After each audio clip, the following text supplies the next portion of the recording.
네, 서울 동부구치소발 집단 감염 확산세가 좀처럼 진정되지 않고 있습니다. 벌써 1,100명에 육박하는 확진자가 발생한 동부구치소에서는 오늘 법무부와 방역당국이 6차 전수검사를 진행하는데요. 자세한 내용 현장 취재기자 연결해서 알아보겠습니다. 엄윤주 기자. 네, 서울 동부구치소에 나와 있습니다. 예. 자, 오늘 그곳에서는 6번째 전수검사가 진행된다고요.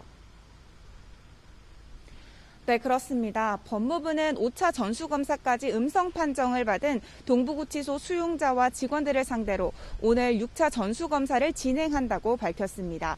그동안 매번 진단검사를 할 때마다 모두 세 자릿수 확진자가 확인된 만큼 이번에도 적지 않은 수가 양성 판정을 받을 것으로 보입니다. 다만 2차 검사에서 300명이 확진된 뒤 전수검사를 할 때마다 점점 확진자 수는 줄어들고 있어 이번 검사에서 처음으로 두 자릿수 확진자가 나올 수도 있는 상황입니다. 이용구 법무부 차관도 오늘 아침 7시 현장을 방문해 대응 실태와 수용자 방역 물품 등을 점검하고 6차 전수조사 준비 상황을 확인했습니다. 이 차관은 이번 사태가 진정될 때까지 당분간 매일 동부구치소를 방문할 계획입니다. 오늘 진행되는 6차 전수검사 결과는 이르면 내일 나올 예정입니다. 이런 가운데 동부구치소에서 비롯된 집단 감염은 좀처럼 진정되지 않는 모양새입니다. 서울시가 조금 전 발표한 동부구치소 관련 누적 확진자 수는 전국적으로 1,091명입니다. 5차 전수검사에서 결과가 안 나왔던 수용자 6명이 또 양성 판정을 받았고 지난달 26일 출소 후 나흘 만에 확진 판정을 받은 출소자 1명이 더 추가된 겁니다. 이는 집단 감염 사태 전 동부구치소 전체 수용자의 절반에 육박한 수치입니다. 네, 하루 확진자는 700명대로 다소 줄었지만 수도권 지역 곳곳에서는 집단 감염 사례가 이어지고 있죠. 네, 그렇습니다. 먼저 서울 강북구 지역 아동센터에서 관련 확진자 수가 18명으로 늘어났습니다.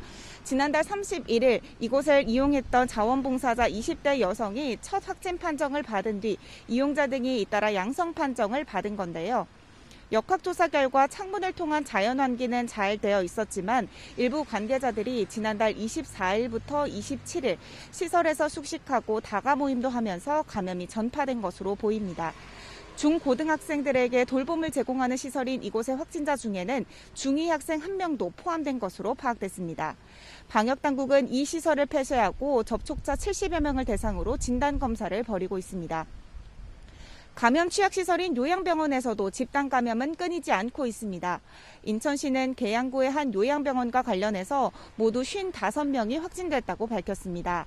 종사자 18명, 입소자 32명이 확진됐고 같은 건물에 있던 요양원 입소자 2명도 양성 판정을 받았다고 설명했습니다. 인천시는 병원을 동일 집단 격리 조치하고 확진자를 차례로 근처 병원으로 옮기고 있습니다. 이미 집단 감염이 발생한 서울 구로구 요양병원에서는 4명이 추가 확진돼 누적 확진자는 210명입니다. 이처럼 노약자가 있는 요양병원과 요양시설은 확진 이후 사망으로 이어지는 경우가 많은 만큼 방역당국은 정부의 긴급 의료 대응 계획을 충실히 이행해달라며 선제적인 방역 관리를 거듭 강조했습니다. 지금까지 서울 동부구치소에서 YTN 엄윤주입니다.